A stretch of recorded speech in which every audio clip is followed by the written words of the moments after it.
দশহরার দিন এই একটি জিনিস অবশ্যই খান, দেখবেন সারা বছর আপনারা সুস্থ ও নীরোগ থাকবেন, সেই সঙ্গে আপনাদের জীবনে টাকার বৃষ্টি হবে। বন্ধুরা, আপনি কি জানেন এই দশহরার পুজোয় এমন বেশ কিছু নিয়ম আছে যার ফলে 10 জন্মের পাপ ধুয়ে মুছে যেতে পারে। তাই আজ আমি সবার প্রথমে আপনাদেরকে জানিয়ে দেব যে এই দশহরা পূজার কি মাহাত্ম্য আছে, এবং তারই সঙ্গে আপনাদেরকে জানিয়ে দেব এমন একটি খাবার যা এই পবিত্র গঙ্গা দশহরার দিন অতি অবশ্যই একটু হলেও খাওয়া উচিত। আর এই খাবারটি আপনি আপনার পরিবারের সকলকে নিয়ে আপনি যদি খেতে পারেন, তাহলে আপনার পরিবারের সকল সদস্য জনই 10 জন্মের পাপ খণ্ডন হবে। তাই ভিডিওটি সম্পূর্ণ শেষ পর্যন্ত দেখতে থাকুন। এই পবিত্র গঙ্গা দশহরার দিনে এই বিশেষ দ্রব্যটিকে খাদ্য হিসেবে গ্রহণ করুন। তাই এই প্রসঙ্গে বিস্তারিত জানার আগে আপনাদেরকে বলে রাখি, আপনি যদি আমাদের চ্যানেলে নতুন হয়ে থাকেন তাহলে চ্যানেলটি অবশ্যই সাবস্ক্রাইব করুন এবং পাশে থাকা নোটিফিকেশন বেলটি ক্লিক করুন, কারণ আমি বিভিন্ন প্রকার তন্ত্র মন্ত্র, বশীকরণ, টোটকা, বাস্তুটি, জ্যোতিষ শাস্ত্র, পুজো আরাধনা এবং ব্ল্যাক ম্যাজিক করা নিয়ে নিত্য নতুন ভিডিও আপলোড করে থাকি, যা প্রয়োগ করার মাধ্যমে আপনার জীবনে থাকা সকল প্রকার সমস্যার সমাধান করতে পারবে। চলুন এবার মূল আলোচনায় প্রবেশ করা যাক। তবে তার আগে আপনারা জয় বা মনসা দেবীর জয় লিখে কমেন্ট অবশ্যই করবেন। পবিত্র দশহরার দিন এই ফুল ও ফল কোথাও দেখতে পেলে একদম ছাড়বেন না। হ্যাঁ বন্ধুরা, আপনারা একেবারে ঠিকই শুনছেন। এই ফুল ও ফল আপনি আপনার বাড়িতে নিয়ে আসুন। আপনার জীবন তথা আপনার পরিবার সুখ শান্তি সমৃদ্ধিতে ভরে উঠবে। এবং যে গহেরি সমস্যায় জড়িয়ে রয়েছে তারা যদি এই মন্ত্রটি বলে সূর্য নারায়ণকে জল অর্পণ করে, তাহলে গহেরি আশীর্বাদ প্রাপ্ত হয়। তাই এই সময় সূর্য নারায়ণের আশীর্বাদ নেওয়াটা কিন্তু একদমই দরকার। তাই আপনারা কালকের দিনে বিশেষ প্রক্রিয়াটি করতে একদম ভুলবেন না। এবং যারা পারবেন তারা অবশ্যই প্রত্যেক দিন সূর্যদেবকে জল অর্পণ করে এই মন্ত্রটি অবশ্যই বলুন। এতে বন্ধুরা আপনারা নিজেরাই দেখবেন যে কি চমৎকারটাই আপনাদের সাথে ঘটেছে। তাই ভিডিওটি কিন্তু বন্ধুরা আপনারা অবশ্যই পুরো দেখুন এবং ভিডিওটি একটি লাইক করে কমেন্টে হর হর মহাদেব ও জয় শ্রীকৃষ্ণ রাধে রাধে অবশ্যই লিখুন। বন্ধুরা, এই সৃষ্টিতে পঞ্চদেবের মধ্যে একজন হচ্ছেন আমাদের সূর্য নারায়ণ দেব। এই সৃষ্টির প্রথম দিন থেকে তিনি রয়েছেন এবং সৃষ্টির অন্তিম দিন পর্যন্ত তিনি থাকবেন। তাই বন্ধুরা, সৃষ্টির শুরুতেই ভগবান শ্রীকৃষ্ণ সূর্য নারায়ণ দেবকে গীতা জ্ঞান শুনিয়েছিলেন এবং তার দিব্য রূপে দর্শন করিয়েছিলেন। সেই থেকেই বন্ধুরা সূর্য নারায়ণ দেব আমাদের তাপ ও তার কৃপা প্রদান করেন। তিনি একমাত্র দেব যিনি প্রত্যেক দিন আমাদের দর্শন দেন। তাই বন্ধুরা, তার প্রভাব আমাদের জীবনে সব থেকে বেশি পড়ে। তাই যদি বন্ধুরা আপনারা আর্থিক কষ্ট ভোগেন, যদি আপনাদের কিছুতেই উন্নতি না হয়, তো বন্ধুরা আপনারা এই বিশেষ দিনে ভগবান সূর্য নারায়ণ দেবকে স্মরণ করে স্নান করে আসার পর একটি ঘটিতে আপনারা কিছুটা কালো তিল এবং যে কোনো লাল ফুল দিয়ে একটি প্রদীপ জ্বালিয়ে প্রথমে ভগবান শ্রী গণেশকে স্মরণ করবেন।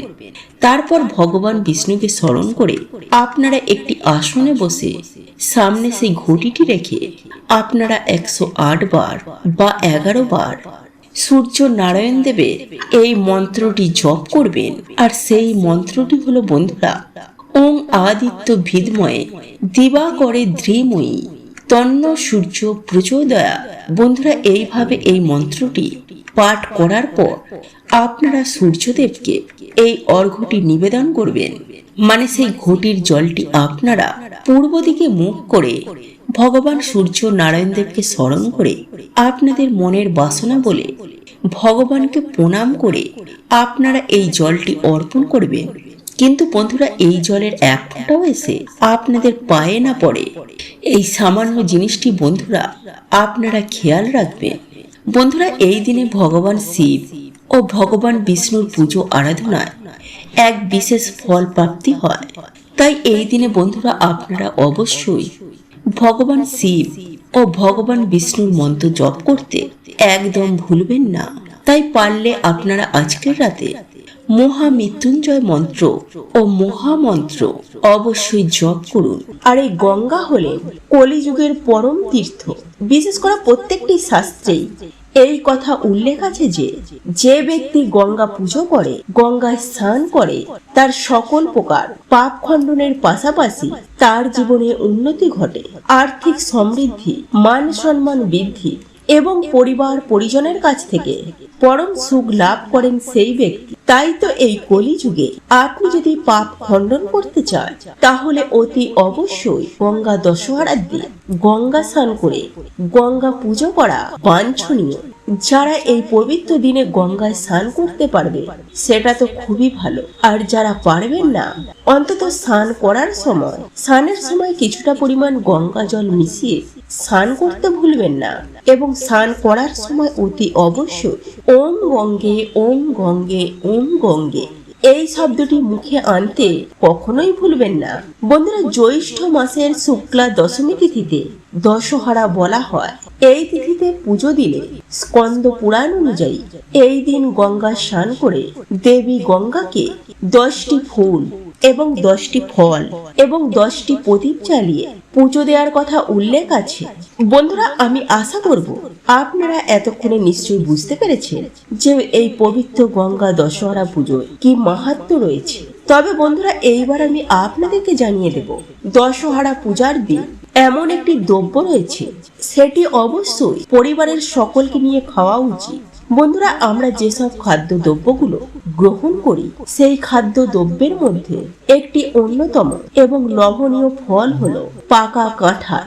আমরা আপনারা প্রত্যেকেই জানি যে দশহরা পূজায় 10 রকমের ফল এবং তারই মধ্যে আম, কাঁঠাল, লিচু থাকার বিশেষ প্রচলন রয়েছে। তবে বন্ধুরা এই কাঁঠাল যদি আপনি প্রথমে বাড়ির বাস্তু মনসাকে নিবেদন করে প্রসাদ হিসেবে গ্রহণ করেন, তার ফলে আপনার কিন্তু পাপ খণ্ডনের পাশাপাশি আপনার সকল প্রকারের সমস্যা সুনিশ্চিতভাবে দূর হয়ে যাবে। তাই বন্ধুরা এই গঙ্গা দশহরার মতো পবিত্রতম দিনে সপরিবারে মিলে অতি অবশ্যই কাঁঠাল খাওয়ার চেষ্টা করুন। তাহলে আপনারা সুস্থ, নিরোগ এবং সৌভাগ্যবান হতে পারবেন।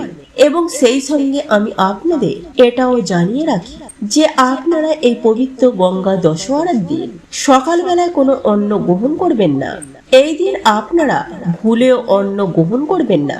আপনারা খান লুচি পরোটা করে খান, কিন্তু এই দিন ভুলেও ভাত কখনোই খাবেন না। ভাত খেতে পারবেন সন্ধ্যার পর, মা মনসা দেবীর পুজো আরাধনা হয়ে যাওয়ার পর, এবং সেই সঙ্গে অতি অবশ্যই গ্রহণ করুন 10 শাক। হ্যাঁ বন্ধুরা আপনি ঠিকই শুনেছেন। এর ফলে আপনারা সুনিশ্চিতভাবে সারা বছর সুস্থ নিরোগ হয়ে থাকতে পারবে এবং সেই সঙ্গে দেবী গঙ্গা ও মা মনসা দেবী আপনার ওপর খুবই প্রসন্ন হবে। এই বন্ধুরা তবে তার আগে আমি আপনাদেরকে বলে দিই 10 শাক বলতে 10 রকমের যে কোনো শাক, সেটি হতে পারে পালং শাক, পাট শাক, কলমি শাক, পুঁই শাক, এইরকম এই যে শাক, এই শাক 10 রকমের শাক হতে হবে এবং 2 হাত ভরে আপনাদেরকে আশীর্বাদ করবে। আপনার বাড়িতে যদি শিবলিঙ্গ থাকে তাহলে এই পবিত্র গঙ্গা দশহরার দিন শিবলিঙ্গে গঙ্গা জল দিয়ে অভিষেক করান এবং দেবাদিদেব মহাদেবের পছন্দ মতোই ত্রিপত্র বেলপাতা এবং আকন্দ ফুল চন্দন সহযোগে দেবাদিদেব মহাদেবকে অবশ্যই অর্পণ করুন।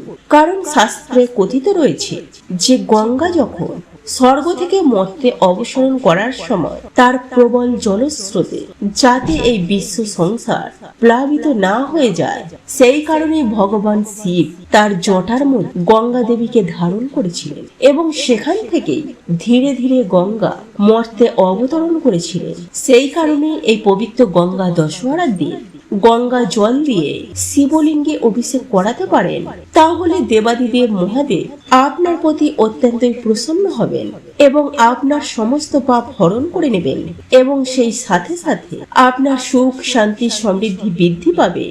এরপর আমি যে কাজটির কথা বলবো তা হলো, বন্ধুরা, এমন পবিত্র দিনে অবশ্যই যে কাজটি করবেন সেটি হলো দান করবেন। আপনি আপনার সাধ্য ও সামর্থ্য মতো অন্ন বস্ত্র দুঃখী দরিদ্র অসহায় অসুস্থ মানুষকে এবং ব্রাহ্মণকে দান করার চেষ্টা করবেন। যদিও দান করা অত্যন্তই পুণ্যের কাজ এবং দান করার জন্য কোনো নির্দিষ্ট দিন হয় না, কিন্তু বন্ধুরা, আপনি যদি এই পবিত্র গঙ্গা দশহরার দিন দান করতে পারেন তাহলে আপনি প্রচুর পরিমাণে পুণ্য অর্জন করবেন এবং এই দান পুরো অক্ষয় প্রাপ্তি হয়ে থাকবে। এটা আমি আপনাদেরকে সুনিশ্চিতভাবে বলতে পারি। এরপর আমি যে কাজটির কথা বলবো তা হলো, এই পবিত্র গঙ্গা দশহরার দিন ভগবান বিষ্ণুর মূর্তি বা ছবি থাকে তাহলে সেখানেও পুজো আরাধনা করুন এবং তাকে নিবেদন করুন নারিকেল, কলা, বেদানা এবং ডালি, আম, কাঁঠাল, লিচু। যদি এমনটি করতে পারে তাহলে জীবনে সুখ এবং সমৃদ্ধি বহুগুণ বৃদ্ধি পাবে। তো এই ছিল আমাদের আজকের ভিডিও।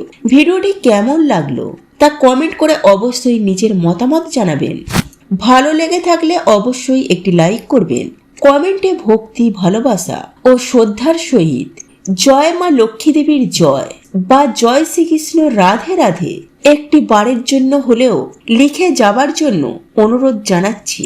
আর আপনি যদি আমাদের চ্যানেলে নতুন দর্শক হয়ে থাকেন তো বিশেষভাবে অনুরোধ করব চ্যানেলটি অবশ্যই সাবস্ক্রাইব করে পাশে থাকা নোটিফিকেশন বেল আইকনটি অন করে রাখবেন। তাহলে সকলে সুস্থ থাকুন, ভালো থাকুন পরম করুণাময় ঈশ্বরের অশেষ কৃপায়। তো আবারও কথা হবে আপনাদের সাথে নতুন কোনো ভিডিওর বিষয় নিয়ে।